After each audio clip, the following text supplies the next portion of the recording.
सूचना केवल हमारे विचार हैं, वित्तीय सलाह नहीं। निर्णय लेने से पहले खुद शोध करें। किसी भी लाभ या हानि के लिए हम उत्तरदायी नहीं हैं। आज हम देख रहे हैं पिकाडिली एग्रो इंडस्ट्रीज लिमिटेड के 2024-25 Q3 की consolidated financial performance. Starting with the sales, पिछले क्वार्टर से सेल्स में -1.5% का डिक्रीज हुआ है, मगर कंपनी ने पिछले साल के मुकाबले 2.5% का सेल्स इंक्रीज रिपोर्ट किया। Expenses -6% quarter on quarter decrease हो गए हैं, जो साल भर के -6.5% के डिक्लाइन के साथ अलाइन करता है। एक्सपेंसेस में डिक्रीज अच्छा है, लेकिन सेल्स में डिक्रीज निराशा की बात है। ऑपरेटिंग प्रॉफिट, जो पिछले साल के कंपैरिजन में 41% अप हुआ है, quarter on quarter around 13% increase हुआ है। Operating profit margin (OPM) annual basis पे 7% से इंक्रीज हुआ है और पिछले क्वार्टर के कंपैरिजन में 3.5% से इंक्रीज हुआ है। एक्सेप्शनल आइटम्स को ऐड करके अदर इनकम पिछले क्वार्टर के कंपैरिजन में लगभग 1.5 गुना बढ़ गई, बावजूद इसकी ईयरली डिक्लाइन -91% हुई है। इंटरेस्ट एक्सपेंसेस पिछले क्वार्टर से 70% अप हुआ, लेकिन ईयर ओवर ईयर इंक्रीज लगभग 2 गुना हुआ है।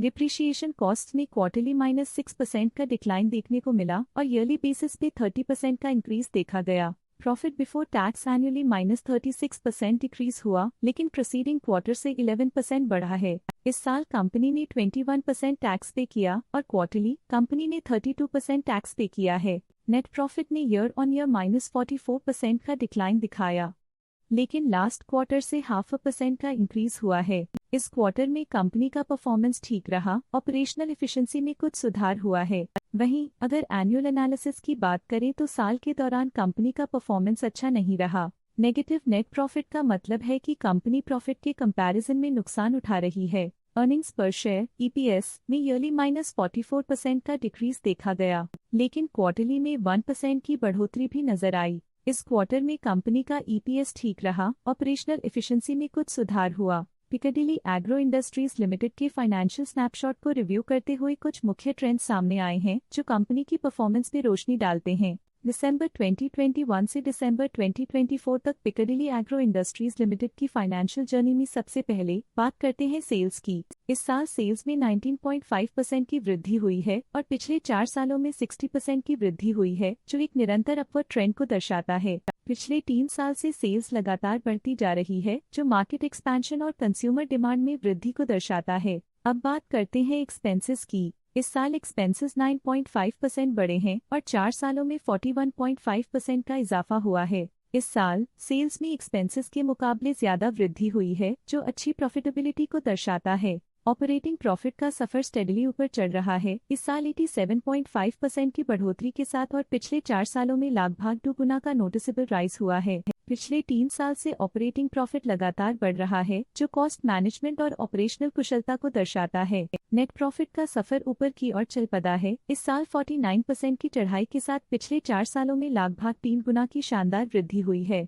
एक अस्थायी गिरावट के बाद लगातार दूसरे साल नेट प्रॉफिट में वृद्धि हुई है, जो फाइनेंशियल लैंडस्केप में साइक्लिकल रिकवरी को दर्शाता है। इस साल EPS ने ऊंचाइयों को छुआ है, 49% की वृद्धि के साथ, जो पिछले 4 सालों में लगभग 3 गुना की मजबूत वृद्धि पर आधारित है। एक अस्थायी सेटबैक के बाद EPS ने लगातार दूसरे साल अपनी अपवर्ड ट्रैजेक्टरी को जारी रखा है, जो कंपनी की वॉलेटाइल मार्केट्स में अडेप्टेबिलिटी को दर्शाता है। चलिए अब बात करते हैं शेयर होल्डिंग पैटर्न की। पिकाडिली एग्रो इंडस्ट्रीज की शेयर होल्डिंग रिपोर्ट्स कुछ इस प्रकार की हैं, जो दिसंबर 2024 के 31 तक चलता है। ये रिपोर्ट कंपनी के शेयर्स की डिटेल्ड जानकारी देता है, जिसमें promoters, promoter groups, foreign investors, public investors और सरकारी एंटिटीज शामिल हैं। पब्लिक द्वारा हेल्ड शेयर्स का परसेंटेज 28.12% से इंक्रीज होकर 2024 के दिसंबर में 28.24% तक का इंक्रीज देखा गया। ये चेंजेस स्टेट है कि पब्लिक की इन्वेस्टमेंट कंपनी में क्वार्टर टू क्वार्टर इंक्रीज हुई है। जब कंपनी के शेयर्स का अधिकतम हिस्सा प्रमोटर्स, FII, DII या गवर्नमेंट के पास होता है, तब ये माना जाता है कि कंपनी मजबूत हाथों में है,